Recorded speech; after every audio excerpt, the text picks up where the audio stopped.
Hello guys, welcome back to my new video. Today I will tell you how to get rid of cockroaches. Number 1.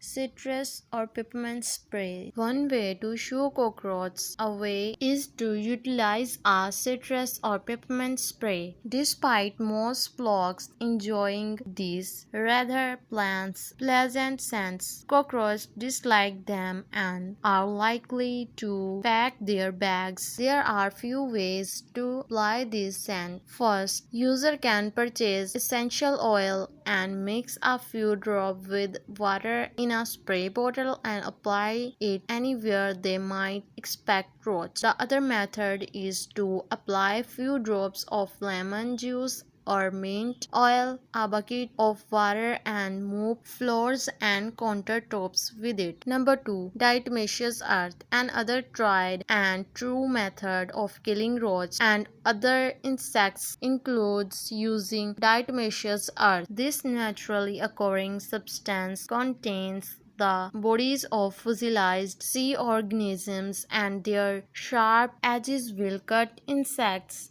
as they crawl over top, causing them to dehydrate. Otherwise, DE is totally safe for pets and humans. Applying DE is extremely easy. All the user has to do is apply a thin layer of dust on the surface. Cockroaches are likely to crawl, so areas like cabinet entries, under appliances and basements floors. Number 3. Baking soda. Baking soda is one of the most effective way to kill cockroaches. If enticed to ingest baking soda, gases will build up in the cockroach body and cause it to die. However, baking soda is not all that applying on its own. To entice cockroaches to consume baking soda, mix equal part with ordinary table sugar. Place it on plate and place the trap in an area where cockroaches are likely to be found. It's also possible to convince cockroaches to consume onion with baking soda spreading on top, but onions are toxic for dogs.